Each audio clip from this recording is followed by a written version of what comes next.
ഇസ്രയേലിനെതിരെ ആക്രമണം ആരംഭിച്ച് യമനിലെ ഹൂതികളും. ഇസ്രയേൽ ഹിസ്ബുല്ലയ്ക്കെതിരെ വ്യോമാക്രമണം നടത്തുന്നതിനിടെയാണ് ഇസ്രയേലിന് നേരെ ഹൂതികളും മിസൈൽ ആക്രമണം നടത്തിയത്. ഹൂതികൾ തൊടുത്തുവിട്ട മിസൈൽ എയർ ഡിഫൻസ് സിസ്റ്റം നിർവീര്യമാക്കിയതായി ഇസ്രയേൽ പ്രതിരോധ സേന അറിയിക്കുകയുണ്ടായി. വ്യാഴാഴ്ച രാത്രി യമനിൽ നിന്ന് വിക്ഷേപിച്ച ബാലിസ്റ്റിക് മിസൈലാണ് അതിർത്തിക്ക് പുറത്തുവെച്ച് ഇസ്രായേൽ തടഞ്ഞിട്ടത്.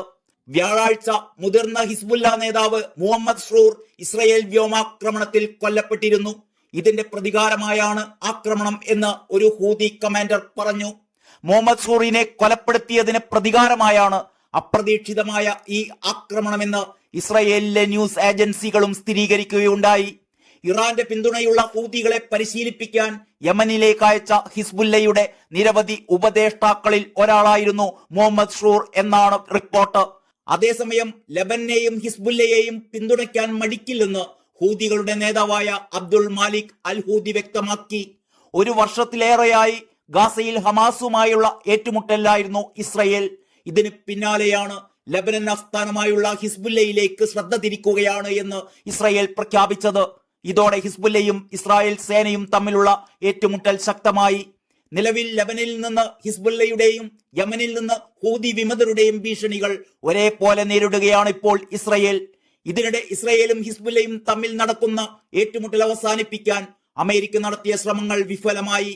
വെടിനിർത്തലിന് തയ്യാർ ആകണമെന്ന അമേരിക്കയുടെ നിർദ്ദേശം ഇസ്രയേൽ തള്ളുകയായിരുന്നു. ഹിസ്ബുല്ലയ്ക്ക് നേരെ നടക്കുന്ന സൈനിക നടപടികൾ തുടരുമെന്ന് ഇസ്രയേൽ പ്രധാനമന്ത്രി ബെഞ്ചമിൻ നെതന്യാഹു വ്യക്തമാക്കി.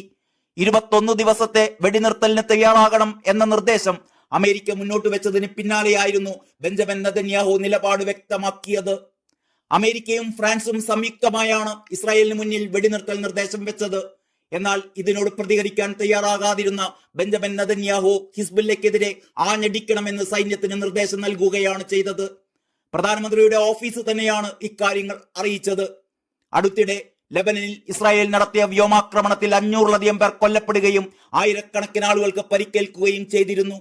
ഇതിന് പിന്നാലെ അമേരിക്കയും യൂറോപ്യൻ യൂണിയനും നിരവധി അറബ് രാജ്യങ്ങളും സംയുക്തമായാണ് ലബനൻ ഇസ്രായേൽ അതിർത്തിയിൽ 21 ദിവസത്തെ വെടിനിർത്തൽ എന്ന നിർദ്ദേശം മുന്നോട്ട് വെച്ചിരുന്നത്. ന്യൂയോർക്കിൽ നടന്ന ഐക്യരാഷ്ട്രസഭയുടെ ജനറൽ അസംബ്ലിക്കിടെ അമേരിക്കയും സഖ്യകക്ഷികളും സംയുക്തമായി നടത്തിയ പ്രസ്താവനയിലാണ് വെടിനിർത്തൽ എന്ന ആവശ്യം ഉയർന്നത്. ഹിസ്ബുല്ലയ്ക്കെതിരെ ശക്തമായ ആക്രമണത്തിന് തയ്യാറെടുക്കാൻ ഇസ്രായേൽ സൈനിക മേധാവി ലഫ്റ്റനന്റ് ജനറൽ ഹേഴ്സി ഹലേവി സൈന്യത്തോട് ആവശ്യപ്പെട്ടതിന് പിന്നാലെയാണ് ഇസ്രായേൽ ലബനൻ അതിർത്തിയിൽ വെടിനിർത്തലിന് തയ്യാറാകണമെന്ന് അമേരിക്ക ഉൾപ്പെടെയുള്ള രാജ്യങ്ങൾ ഇസ്രായേലിനോട് ആവശ്യപ്പെട്ടിരുന്നത്. കഴിഞ്ഞ ഒരാഴ്ചയിലേറെയായി ഇസ്രായേലും ഹിസ്ബുല്ലയും തമ്മിലുള്ള ഏറ്റുമുട്ടൽ രൂക്ഷമായി തുടരുകയാണ്. അടുത്തിടെ ഹിസ്ബുല്ലയുടെ ആശയവിനിമയ ഉപാധികളായ പേജറുകളും വോക്കി ടോക്കികളും പൊട്ടിത്തെറിച്ച് 40-ലേറെ പേർ കൊല്ലപ്പെടുകയും 3000-ലേറെ ആളുകൾക്ക് പരിക്കേൽക്കുകയും ചെയ്തിരുന്നു. ഇതിന് പിന്നിൽ ഇസ്രായേലാണെന്ന് ഇറാൻ മാധ്യമങ്ങൾ ഉൾപ്പെടെ ആരോപിച്ചിരുന്നു. തുടർന്ന് ഇസ്രായേലിനെതിരെ ഹിസ്ബുല്ല റോക്കറ്റ് ആക്രമണം നടത്തി. ഇതിന് മറുപടി എന്നോണം ഇസ്രായേൽ നടത്തിയ വ്യോമാക്രമണത്തിൽ ലബനിലും മറ്റുമായി നിരവധി ആളുകൾ കൊല്ലപ്പെടുകയും വ്യാപകമായ നാശനഷ്ടങ്ങൾ ഉണ്ടാവുകയും ചെയ്തിരുന്നു.